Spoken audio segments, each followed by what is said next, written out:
you were also talking about incremental change, as a means of sustaining growth, right? Being that magic ingredient. It sounds to me like that Kaizen approach of, a little, getting better a little bit every day, right? That 1% approach. With the advent of the digital economy, though, are we talking about apples and oranges? So, I'm not an expert on the digital economy, but that will not stop me from holding forth about it. So the way I look at this as a researcher is, I think you also mentioned this in the opening thing, we've seen these waves before, we've seen disruptions before. The question is which countries and regions are most resilient in terms of dealing with these disruptions. There will be changes in industries, there will be rise in unemployment. The question is which are the countries which will be ready with newer industries which will take up the jobs of the future. And I think this is where the focus on fundamentals is very important. Build skills, have safety nets. We saw in the latest budget there was an increasing emphasis on having safety nets. Encourage risk-taking, be open to failure, but also get the fundamentals right. Have a very good and deep credit markets, have very good property rights, have a very good legal systems. If you get the fundamentals right, then you can deal with these disruptions. So when people ask me what is Singapore's key competitive advantage, the answer, of course, from my perspective, is that it's the strength of its institutions. It's legal system. It's the fact that it's politically stable, that the rule of law is followed, that there is no corruption here, that the government has a long-term horizon. This is its key competitive advantage. The other things I think are details which matter, but we also know historically that when governments have taken big bets on either sectors, they have not always been right.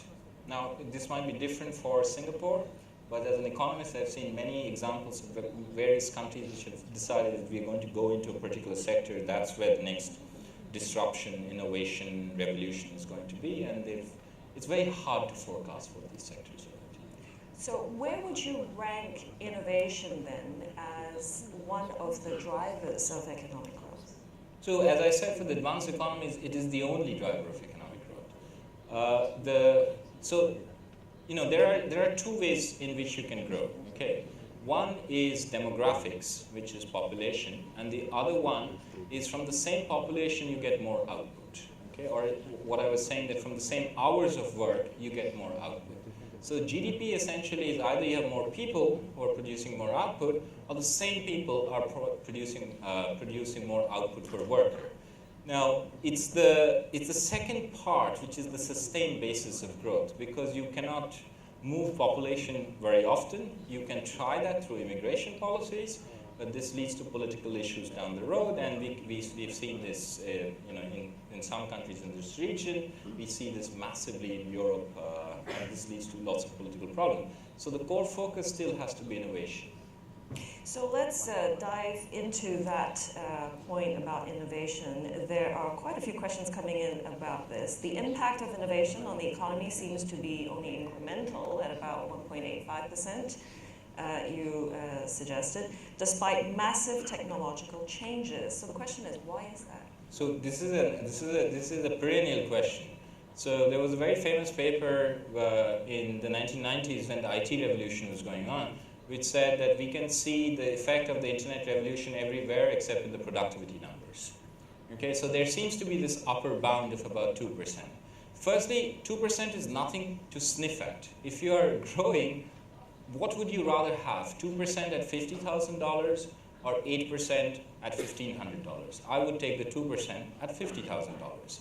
So, because what matters to people is essentially the increment in absolute terms rather than the growth rates. So 2% at $50,000 is actually a pretty good number.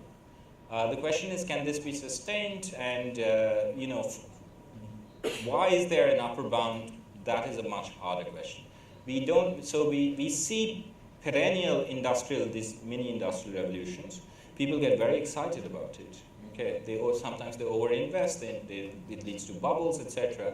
But then, the adjustments happen, but we still seem to be growing at about 2%. Is anything going to be different with the advent of Industry 4.0, though? So there are some scenarios out there where people start thinking that how do we break this upper bound of 2%? Okay, so one could be with this industry 4.0, the irrelevance of borders, with bigger trade agreements, with more flows of knowledge across borders. This might break this 2%. Another interesting proposition is that India and China today are still in their investment phase. Like they're investing a lot, building stuff and growing. If all of them once they switch to the innovation phase, and suddenly you have, let's say, 1 billion people working on knowledge-intensive sectors, then maybe this 2% will be broken, because there are increasing returns to knowledge. Because you put a bunch of smart people together, they are smarter than just summing them up individually. But these are, I would caution, these are speculative. There is some element of truth to it, because there are some fundamentals behind thinking about this. So it wouldn't be a surprise to you that Singapore, as ASEAN chair this year, has focused thematically on innovation and resilience. So that, to me, speaks to the points you were raising about sustained growth and looking at those other drivers. Someone is interested in this room to know who you think Singapore's biggest competitor is. I think countries don't have competitors. Countries are not corporations. Trade is not a zero-sum game. Investment, foreign direct investment, is not a zero-sum game. You just have to look at global growth numbers for the past 100 years. Apart from 2 years, I think we've had positive growth numbers every year for the growth, for the world as a whole, which means that the pie is expanding continuously. So I think it's a mistake to think of as Singapore having competitors. It has to figure out who are its collaborators, who are the market for its exports, and more importantly, where can it get ideas in terms of technological flows, financial flows, investment flows, which will allow Singapore to do well. Singapore, it's a positive sum game in the sense Singapore has a lot to teach countries in this region about how to build institutions, how to build infrastructure, how to build financial markets. And if it does that, if it provides these knowledge, it is going to help those countries, help them grow, allow Singaporean companies to sell products from them, get cheaper products, which is good for Singaporean citizens. So I always think of all of this as positive sum games and not zero-sum games. Let me ask that question another way then.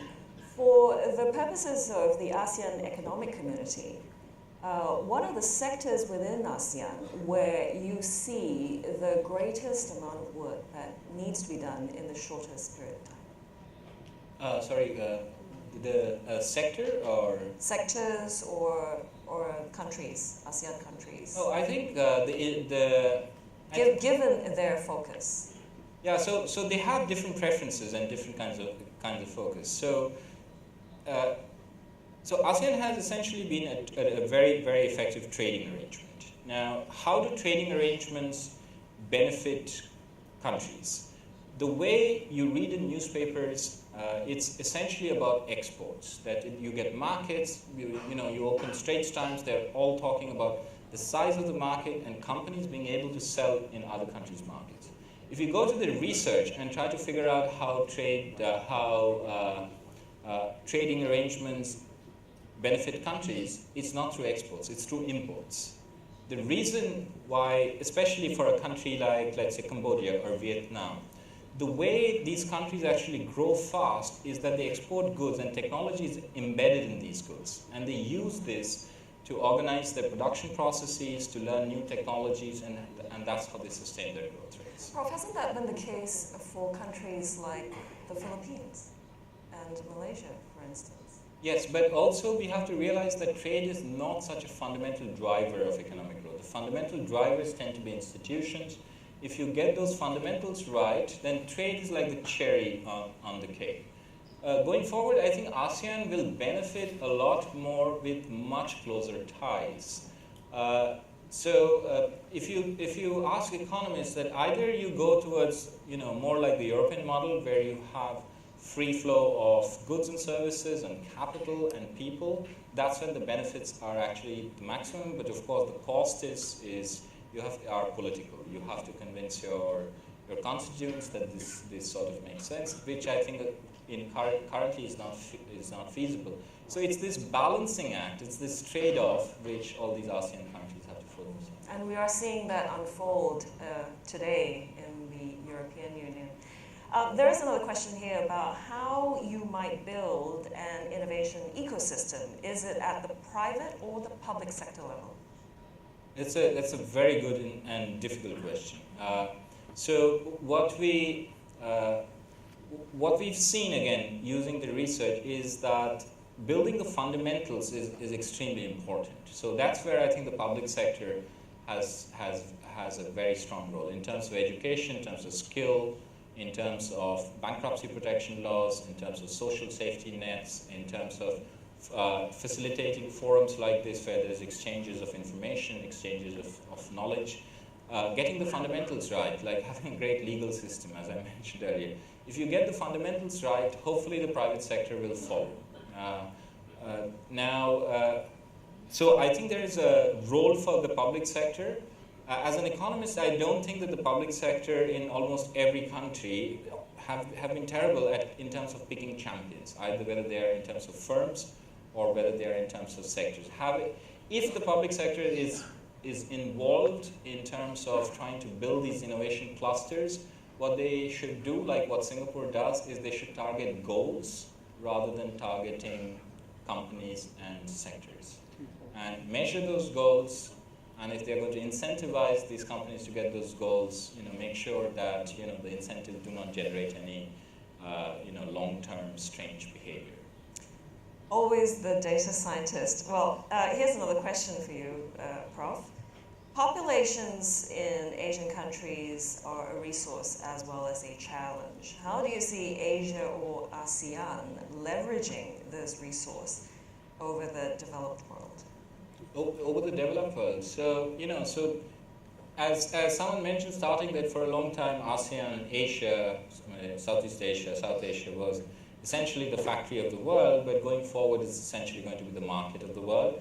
And I also envisage a scenario that when India and China start switching to innovation-driven growth, it will also be the knowledge capital of the world. Okay, and these will be fundamental transformations. I think especially the transformation, if you get India and China to start transiting into these knowledge-intensive industries, I think that's going to create new models of innovation which we haven't even thought of before. Okay, we see some of these models emerging in India and China, some sort of hybrid models emerging.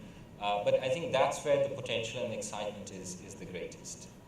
Just remind us, if you would, Prof, what is happening in China and in India as well, albeit at a different pace, when a country is changing its model of economy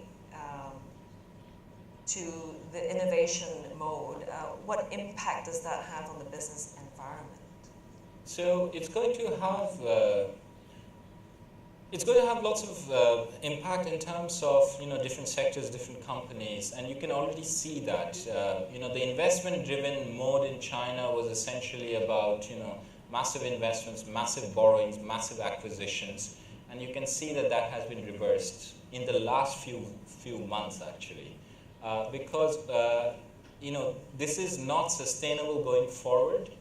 That you continue in the investment-driven story, because then it leads to essentially bad investments after some time. This is essentially what happened in Japan, by the way, in the late 1980s and 1990s. There was overinvestment. They were in certain protected sectors, and Japan therefore had more than 2 decades of lost growth. And now Abenomics is trying to address that. One leg of Abenomics is essentially about reforms, which is exactly what China should also be looking at. How to make sure that companies are, the truly innovative companies do well and are rewarded, and the companies which don't do well are allowed to die. Now, you've talked a lot about the institutions. what are the key challenges for shoring up those institutions and strengthening them across ASEAN? I think that's a great question, because these institutions take about hundreds of years to build. Tearing it down is a matter of 5 or 10 years. So I think a country like Singapore, which pays a lot of attention to these institutions on a continual basis. I think this borrowing, Andy Grove's saying that only the paranoid survive, I think it's absolutely essential to be paranoid about institutions, because I'm sure this is true in your organizations as well, that building up the culture of an organization, which you can think of essentially the institutional infrastructure of an organization, I'm just giving you a parallel.